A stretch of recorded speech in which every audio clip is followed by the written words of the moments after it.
Hello बच्चों, मैं doctor Sunita Nandal कक्षा 9th के लिए कविता है यमराज की दिशा, उसकी व्याख्या लेकर आई हूँ। 2 वीडियो हम पहले बना चुके हैं, तीसरी वीडियो है। पद्यांश की रीडिंग लीजिएगा। मैं दक्षिण में दूर दूर तक गया और मुझे हमेशा माँ की याद आई। दक्षिण को लांग लेना संभव नहीं था, होता छोर तक पहुँच जाना तो यमराज का घर देख लेता। फिर पढ़िएगा। मैं दक्षिण में दूर दूर तक गया, दूर दूर पुनरुक्ति प्रकाश अलंकार है। मैं दक्षिण में दूर दूर तक गया और मुझे हमेशा माँ की याद आई। दक्षिण को लांग लेना अनुप्रास, लांग लेना संभव नहीं था, होता छोर तक पहुँच पाना में पैवर्ण है। कौन सा अलंकार आया? अनुप्रास। तो यमराज का घर देख लेता। इस पद्यांश में अलंकार कौन कौन से आए? पुनरुक्ति आया है, अनुप्रास आया है, अनुप्रास आया है।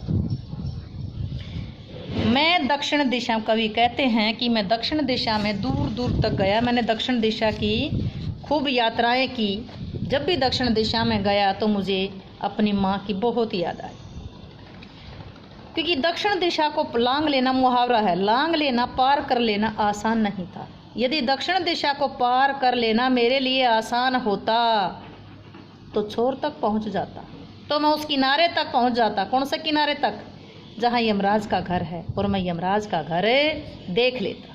यदि दक्षिण दिशा को पार करना मेरे लिए संभव होता, आसान होता, तो मैं उस किनारे तक पहुंच जाता जहां यमराज का घर था, और मैं वहां पहुंचकर यमराज के घर को भी देख लेता। पर आज जिधर भी पैर करके सो वही दक्षिण दिशा हो जाती है। दक्षिण दिशा पर आज जिधर भी पैर करके सो वही दक्षिण दिशा, दैवर्ण आया है, द कौन सा अलंकार होगा? अनुप्रास। दक्षिण दिशा हो जाती है। सभी दिशाओं में यमराज के आलीशान उर्दू का शब्द है, हिंदी का शब्द होगा शानदार, आलीशान महल हैं, और वे सभी में एक साथ अपनी दहकती आंखों सहित विराजते हैं। और वे सभी में अपनी दहकती आंखों सहित विराजते हैं।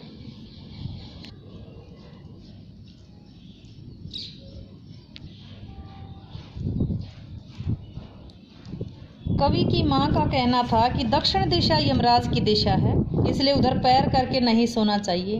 लेकिन कवि का तर्क है कि आज के युग में जिधर भी पैर करके सो वही दक्षिण दिशा हो जाती। कवि तर्क करते हैं कि आज हर दिशा दक्षिण दिशा हो गई है। सभी दिशाओं में यमराज के आलीशान महल हैं। कवि कहते हैं कि हमारे चारों ओर यमराज ही यमराज है। सभी दिशाओं में यमराज के सुंदर आलीशान शानदार भवन हैं, अर्थात चारों ओर यमराज की भांति लोग,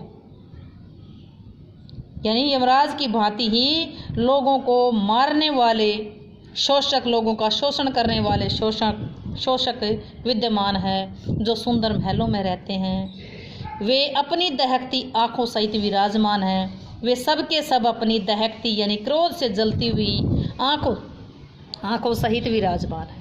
कवि कहते हैं, तर्क देते हैं अपनी माँ की बात पर। माँ कहती है कि दक्षिण दिशा यमराज की दिशा है, लेकिन कवि तर्क करते हैं कि आज जिधर भी पैर करके सो वही दक्षिण दिशा हो जाती है। जिस दिशा में देखो यमराज के लोगों का शोषण करने वाले लोगों के शानदार महल हैं, वे सब एक साथ क्रोध से उबलती आंखों सहित दक्षिण यानी कि हर दिशा में विराजमान है। वे लोगों का शोषण करते रहते हैं। माँ अब नहीं, और यमराज की दिशा भी वो नहीं रही जो माँ जानती थी। कवि फिर कहते हैं कि आज माँ नहीं रही जो यमराज के बारे में, उसकी दिशा के बारे में बताती थी। यमराज की दिशा भी वो नहीं रही जो माँ जानती थी। यमराज केवल दक्षिण दिशा में नहीं रहता। कवि तर्क करते हैं कि हर दिशा में, यहाँ यमराज व्यंग्य करते हैं, व्यंग्यात्मक शैली है, अभी यानी कि व्यंजना शब्द शक्ति है।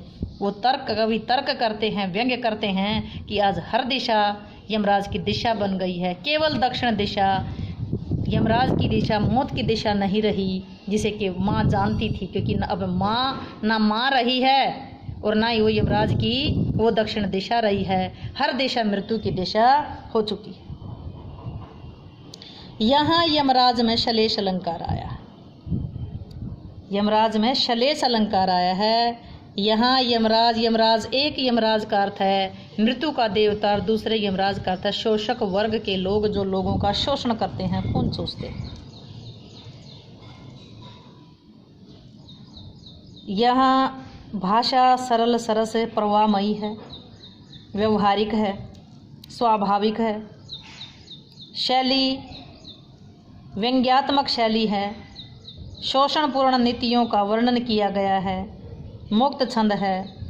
श्लेष अलंकार आया है, अनुप्रास अलंकार आया है। श्लेष अलंकार, अनुप्रास अलंकार आया है। मुक्त छंद है।